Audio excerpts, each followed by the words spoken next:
بسم اللہ الرحمن الرحیم۔ السلام علیکم دوستو، دنیا بھر کی خبروں میں آج آپ سنیں گے، لیکن اس سے پہلے اگر ہو سکے تو لائک اور سبسکرائب کا بٹن ضرور دبا لیں۔ شکریہ۔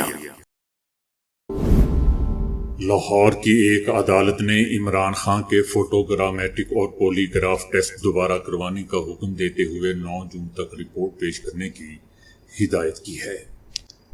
اس سے پہلے پولیس نے عدالت میں عمران خان کی جانب سے ٹیسٹ نہ کروانے کی رپورٹ جمع کروائی تھی اور ڈی ایس پی نے بتایا تھا کہ جب تک ٹیسٹ نہیں ہوں گے تفتیش مکمل نہیں ہوگی۔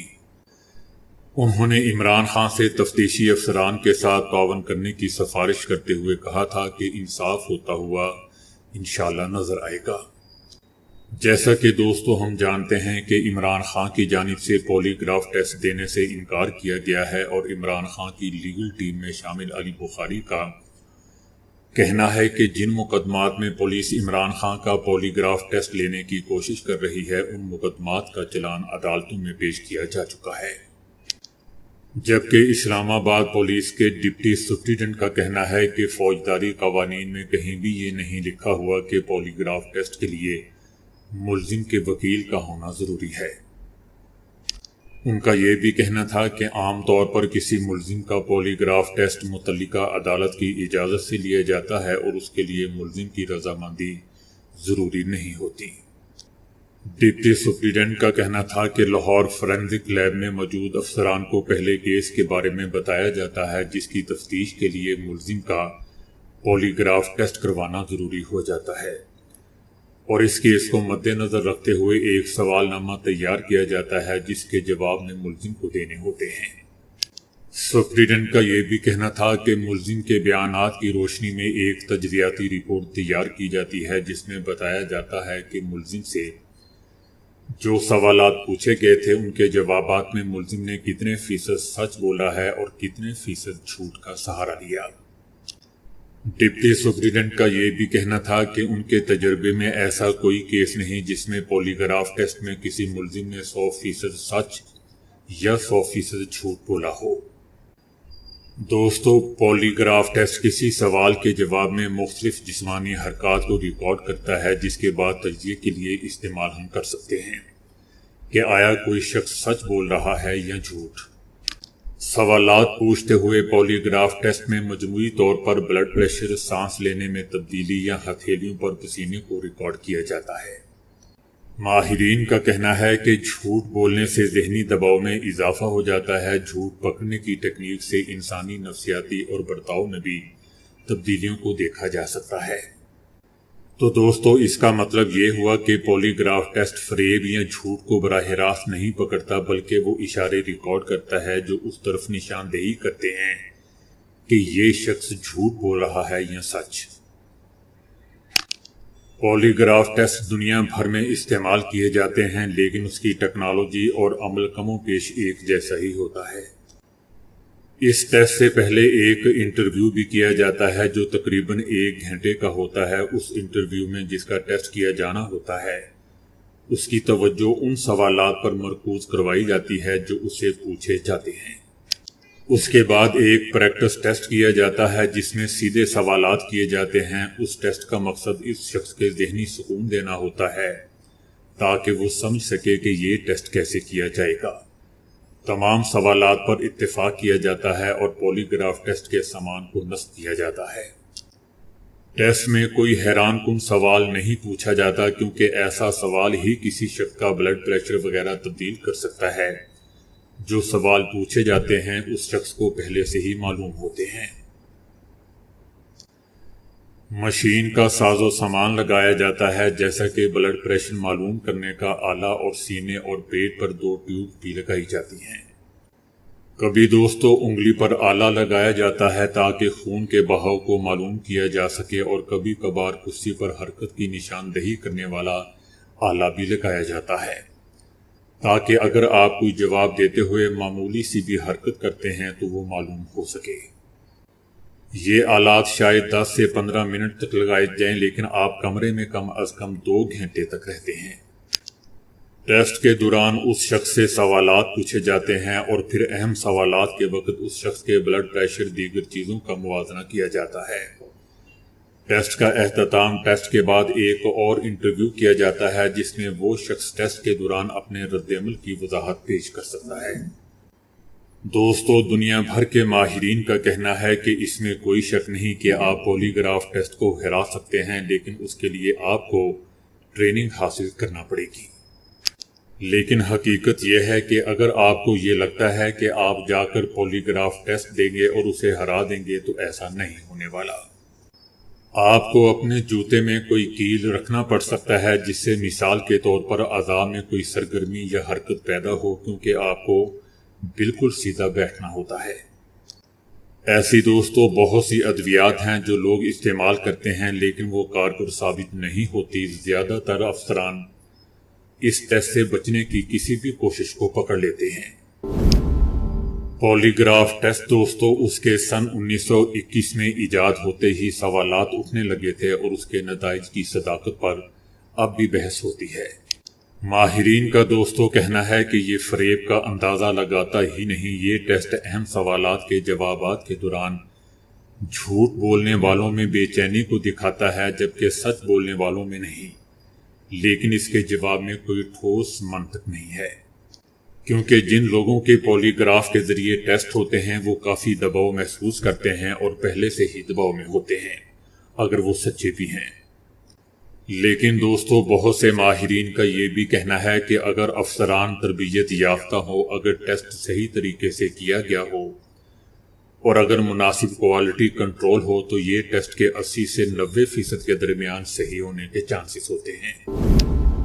انڈین کانگریس نے مودی حکومت پر سخت حملہ کرتے ہوئے کہا ہے کہ مودی حکومت صرف اپنی نااہلی چھپانے کے لیے ہندوستان کو دنیا کی چوتھی بڑی معیشت قرار دے رہی ہے، جبکہ حقیقت اس سے یکسر مختلف ہے۔ کانگریس کا کہنا ہے کہ حکومت کو جھوٹ بولنے کی عادت ہو چکی ہے کیونکہ وہ ہر اقتصادی شعبے میں بری طرح ناکام ہو چکی ہے۔ کانگریس کا کہنا ہے کہ گزشتہ 11 برسوں میں مودی حکومت نے معیشت کی بنیادیں ہلا کر رکھ دی ہیں۔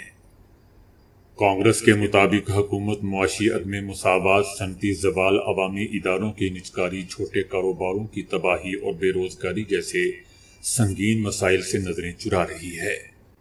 انڈیا کے انگریزی روزنامہ دا ہندو کے حوالے سے بتایا گیا کہ ہندوستان 2011 میں ہی دنیا کی تیسری بڑی معیشت بن چکا تھا، لیکن اب مودی حکومت اس بات کو چھپا کر دنیا کی چوتھی بڑی معیشت بننے کا شور مچا رہی ہے تاکہ اپنی ناکامیوں سے توجہ ہٹائی جا سکے۔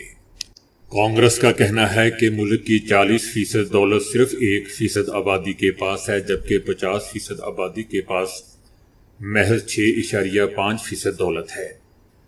یہی نہیں، سب سے امیر 0.1% کے پاس 29% دولت ہے، جو انتہائی تشویشناک بات ہے۔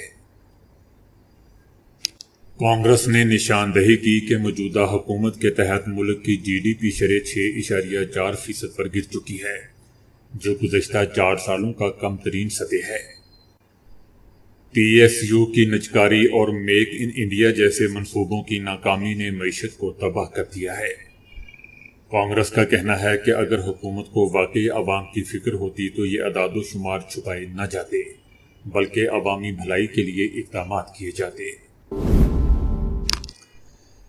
ایک ایسے وقت میں دوستو کہ جب مغربی ذرائع ابلاغ ایران اور امریکہ کے درمیان معاہدے کے جلد امکان کے بارے میں بات کر رہے ہیں اور بعض نے تو عارضی معاہدے کے امکان کی خبر بھی دے دی ہے، ایرانی وزیر خارجہ نے عمانی ثالثی میں جاری ایران امریکہ بالواسطہ مذاکرات کے بارے میں متضاد میڈیا رپورٹس اور قیاس آرائیوں پر رد عمل ظاہر کرتے ہوئے اس بات کا اعلان کر دیا ہے کہ ایران امریکہ معاہدہ قریب الوقوع نہیں ہے۔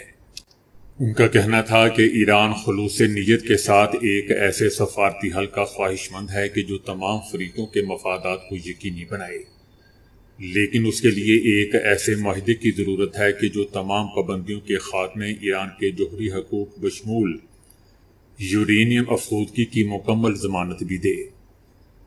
انہوں نے امریکی حکام کے بعض تبصروں کا حوالہ دیتے ہوئے کہا کہ معاہدے کا راستہ مذاکرات کی میز سے گزرتا ہے، میڈیا کی میز سے نہیں۔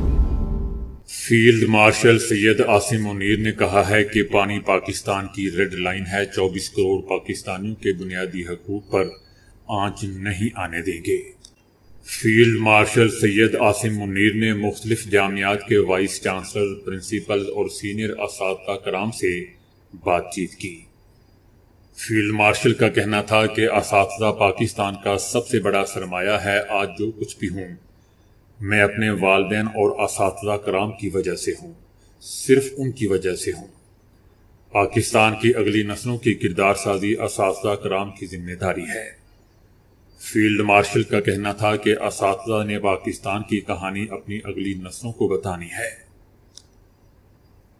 ان کا کہنا تھا کہ جب پوری قوم آہنی دیوار بن جائے تو دنیا کی کوئی طاقت اسے گرا نہیں سکتی۔ بھارت کیا چیز ہے؟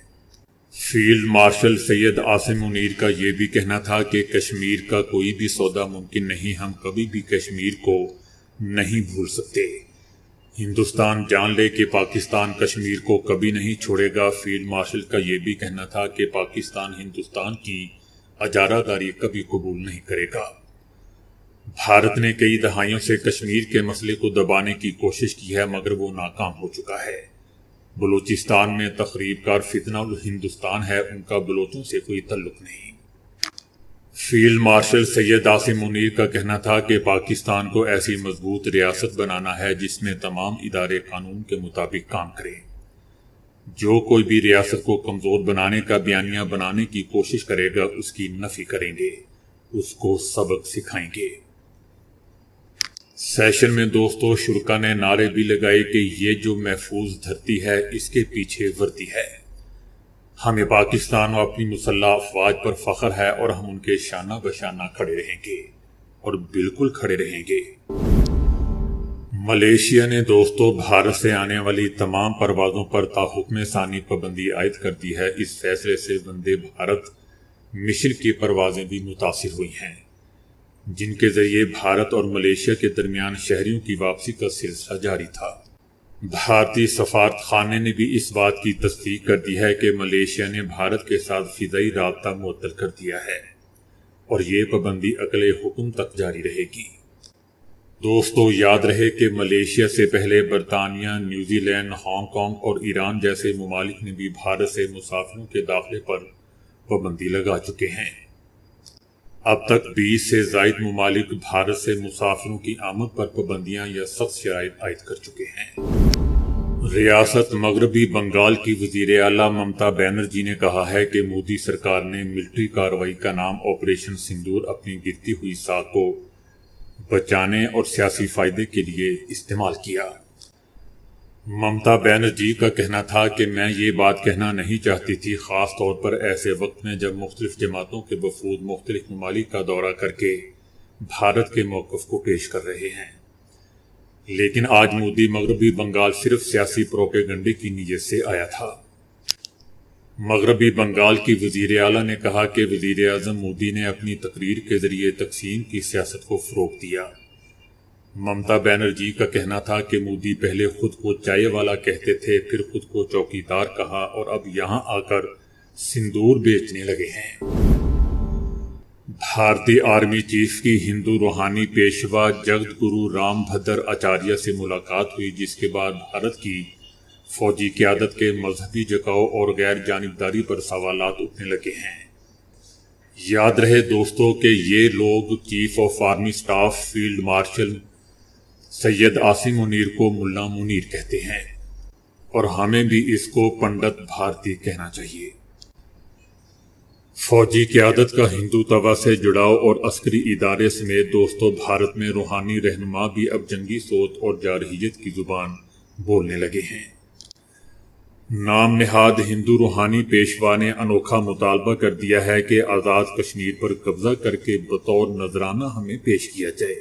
واہ کیا بات ہے! آزاد کشمیر کو دوستو گرو دکشنا کہنا بین الاقوامی قوانین کی کھلی خلاف ورزی ہے۔ عاشر میں آزاد کشمیر پر قبضے کی بات بھارت کی نظریاتی شدت پسندی کا منہ بولتا ثبوت ہے، اور جبکہ جنرل کی ملاقات سے فرقہ واریت کا تاثر بھی گہرا ہوا ہے۔ بھارتی فوج کے سربراہ کا روحانی آشرم میں سیاسی ایجنڈے کو فروغ دینا ایک شرمناک ہتھ کنڈا ہے۔ بھارتی فوجی افسران مذہبی آڑ میں جارحانہ عزائم کو ہوا دینے میں دوستوں مصروف ہیں۔ پاکستان کے علاقوں پر قبضے کے خواب کو اب مذہبی نعروں میں چھپانے کی کوشش کی جا رہی ہے۔ بھارت میں مذہب اور عسکریت کا امتزاج انتہا پسند بیانیوں کو فروغ دے رہا ہے۔ مودی سرکار بھارتی جارحیت کا روحانی جواب تراش کر شدت پسندی کو بڑھاوا دینے میں مشغول ہیں۔ مودی سرکار کی جانب سے خطے کو عدم توازن کا شکار کرنے کی کوششیں رائیگاں ثابت ہو چکی ہیں۔ پاکستان نے بازی پلٹ دی ہے، جس کے نتیجے میں جنوبی ایشیا میں بھارت کا اثر و رسوخ ختم ہو چکا ہے۔ امریکی think tank council on foreign relation یعنی CFR نے بھارت کی گرتی ہوئی ساکھ اور جنوبی ایشیا میں چائنا کے بڑھتے ہوئے اثر پر تہلکہ خیز رپورٹ جاری کی ہے، جس کے مطابق پاکستان کے ہاتھوں جنگ ہارنے کے بعد مودی اب سفارتی جنگ بھی ہار چکا ہے۔ CFR رپورٹ میں کہا گیا ہے کہ خطے میں مودی حکومت کی اجارہ داری ختم ہو رہی ہے اور جنوبی ایشیا نے بھارت کو مسترد کر دیا ہے۔ تازہ صورتحال میں چائنا اور پاکستان ابھرتی ہوئی قوت کے طور پر سامنے آئے ہیں۔